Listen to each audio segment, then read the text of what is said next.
morning, everyone. Congratulations, graduates. Let's give them a big round of applause.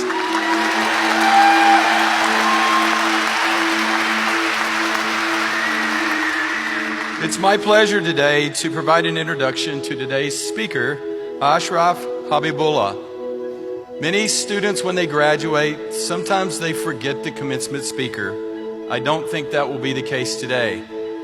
Ashraf is a structural engineer and is president and CEO of Computers and Structures Incorporated, which he founded in 1975. Today, CSI is recognized globally as the pioneering leader in the development of software tools for structural and earthquake engineering. The software is used by thousands of engineering firms in over 160 countries for the design of landmark projects such as the Freedom Tower in New York City, the Burj Khalifa Tower in Dubai, and the Bird's Nest Stadium in Beijing. Today, the skyline of every major modern city in the world is defined by structures that have been designed using Ashraf's software. He has a passion for the arts and social causes. He is co-founder of the critically acclaimed Diablo Ballet and the founder of the Engineers Alliance for the Arts, an organization that involves school children with technology, focusing on the artistic aspects of bridge engineering. He regularly donates his money and time as a speaker to support humanitarian organizations, hospitals, and educational institutions worldwide. Ashraf has donated software to thousands of universities to ensure that the technology necessary to produce seismically sound structures reaches everyone. And Ashraf has also supported our students and labs here at Cal Poly. Ashraf has a deep personal interest in the study of human psychology and human behavior and how they can be leveraged to help people from all walks of life reach their maximum potential. Would you join me in welcoming Ashraf to the podium?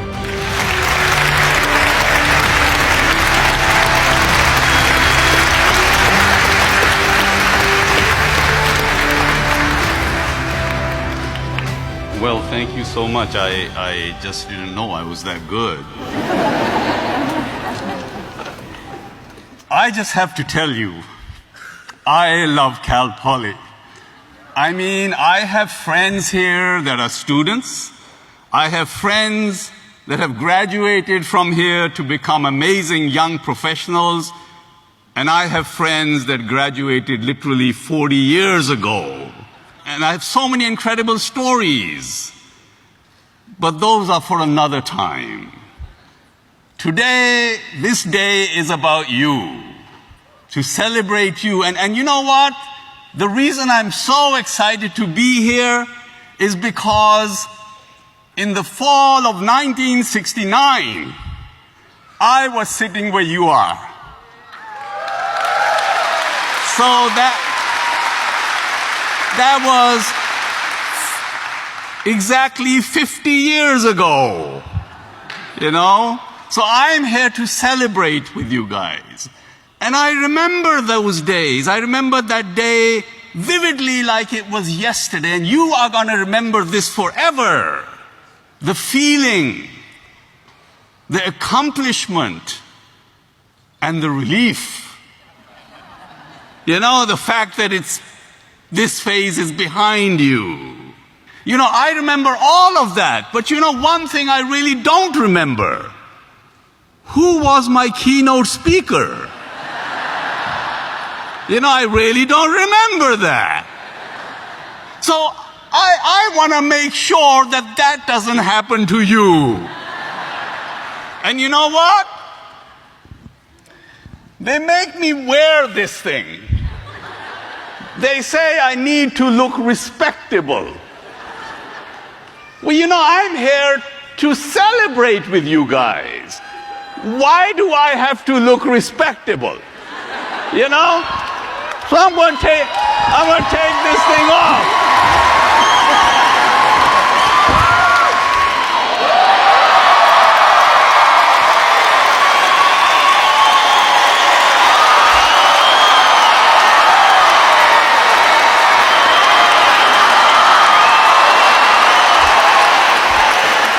Let me tell tell you a little bit about this jacket.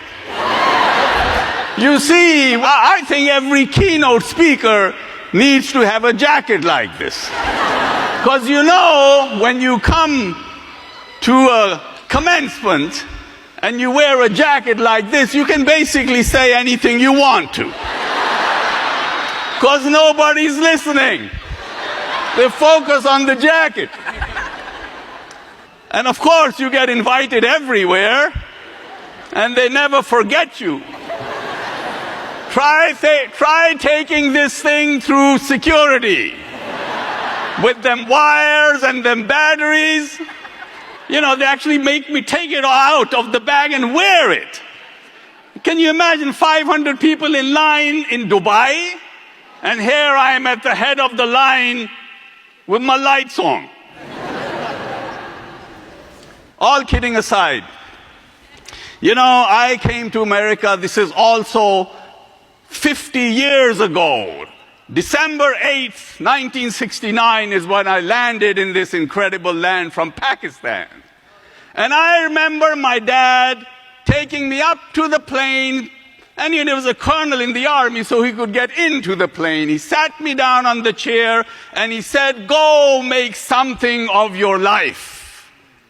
Make a lot of friends. They will come in handy." And they did.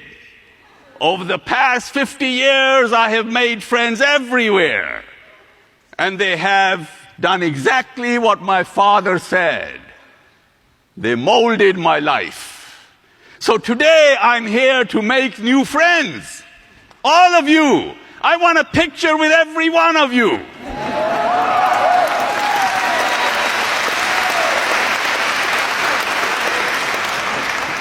I was thinking, what should I really talk about? Then it occurred to me that students are usually broke. All 4 years they struggle for money. So I thought maybe that's a good topic, because I really want all of you to be rich. So I thought I'd start with that. There's a research report out there which says that only 15% of your financial success is based upon your technical knowledge or basically the stuff you learn in school. You know, you'll make a good living. But if you learn the other 85%, which they say is based upon what they call human engineering, you can raise your income 700%. So I thought maybe today we'd talk a little bit about human engineering, what it is. It's basically your ability to lead people, to create paths for them so they follow you and become better. It's your ability to inspire them, to make them do things that maybe they never did before. And it's your ability to have influence over them, so that they will do things for you that you want them to do, without you even asking them to do it. How amazing is that? And when you learn about human psychology and human chemistry, you will learn something amazing. And that is that human beings are created for one and one only solitary reason. Well, there's actually two, but this is one of them. And that is that you are created for making the life of another human being better.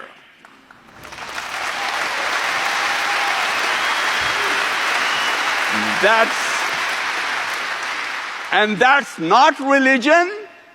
It's not something that I've cooked up. It's not voodoo.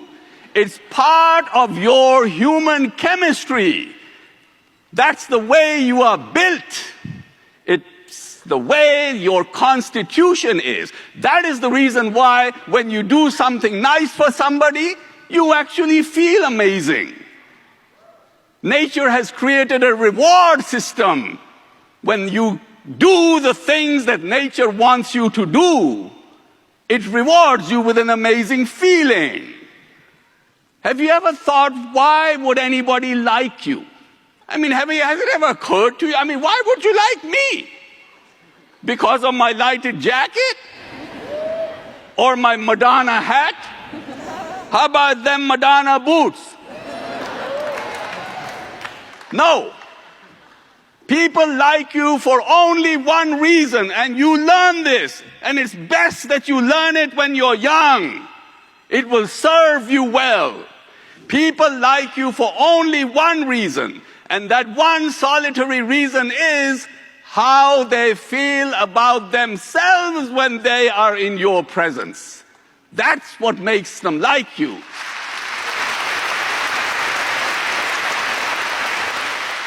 It's called the serotonin factor. If you can make a person feel like a gazillion bucks, they will come back to you again and again and again. When I'm nice to you, you get a serotonin rush. You glow. When I see that, I get a serotonin rush. I glow. And when all of these people around watch that interaction, they get a serotonin rush. Why do you think game shows are so popular? You know, there's a girl jumping up and down, winning a car. She's happy as whatever. And then there's the host, so happy. But what about all these people in TV land by the millions? They're tuned into the television. They ain't getting jack shit. Right? What they're getting are serotonin rushes. That's what they're getting. They're drunk. And marketing people know that. Serotonin is one of the biggest marketing tools available to humanity. But they don't teach you that. That's from me. Why are you here? I mean, you know, you did your coursework. You paid the fees. Right? Why don't they just send you a PDF and say, hey, congratulations, bye-bye. You're here. You're spending all of you people, what are you doing here? You've come for your serotonin fix. You're a bunch of drug addicts. It's true. It's true. I mean, just wait till your graduate walks through here. You'll be so drunk with serotonin, you'll be in tears. You know, human beings are fundamentally created to have human relationships. That's why it feels good to hug somebody. That's why it feels good to come out here and look a person in the eyes. The human connection. It's an oxytocin effect.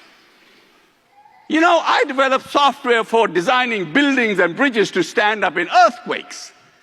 For some reason, wherever they speak Spanish, there are earthquakes. Now, maybe it's their amazing people that they are, their warmth, the fact that they know how to celebrate life. Right? The love makes the earth quiver under their feet. I do a lot of seminars on our technology. They show up by the hundreds. Now, I don't speak Spanish, but what do? When I go there, this is how I start my seminar. Yo nunca pensé que pudiera querer con esta pasión que me quema la piel. Volar por tu cuerpo es el cielo tocar. Quiero contigo llegar una noche más. Oh!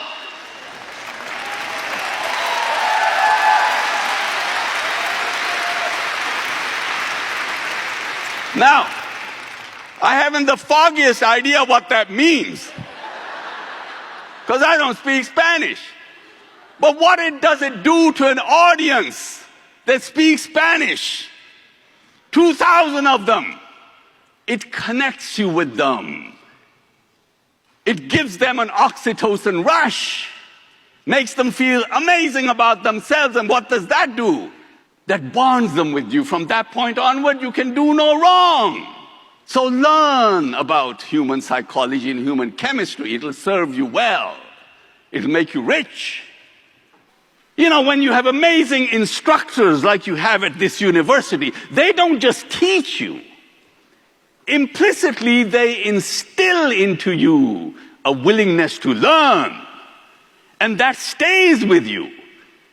Psychologists will tell you, you don't learn by being taught. You don't learn by being told. You learn by absorbing the environment that you are in. So even after you leave the university, all through your life, you are like this information sponge. You look at something and you want to learn it. The other thing that you learn, without even knowing it, is to be able to think logically.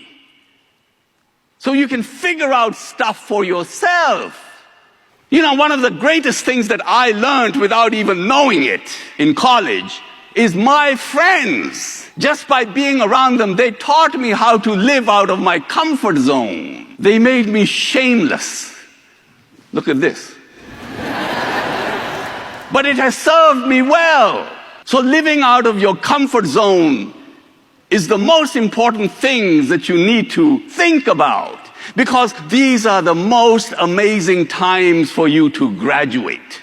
When I came to Berkeley 50 years ago, I thought I was the most luckiest person because they had just put humanity onto the moon and computers were just getting started.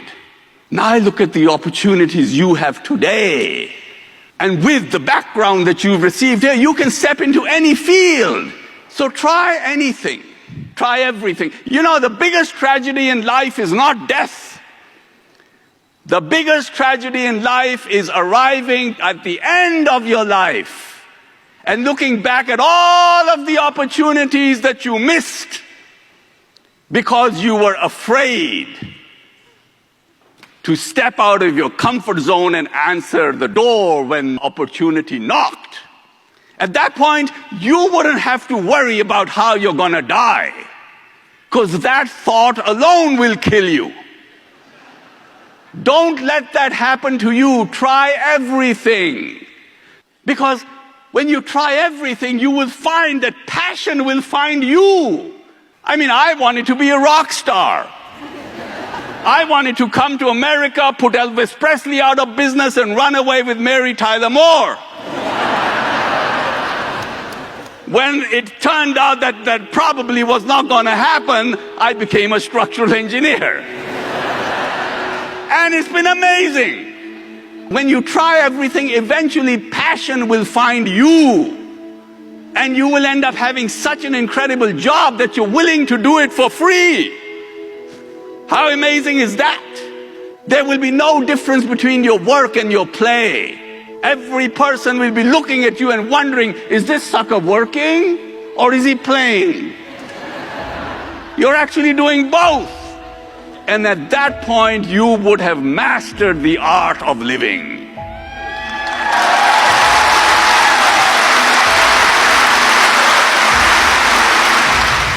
You are the people that are the future of this country. You are the ones that are going to create the next Uber app. $50 billion worth. My God, what is that? What is Uber? It's just a stupid app worth 50 billion. You can do that. Now, when you do that, the reason I want to be friends with you is I want to come to your launch party. The world is out there waiting for you. Go grab it. Good luck, and make sure I'm on your invitation list. I will keep my jacket warm and my batteries charged. Thank you.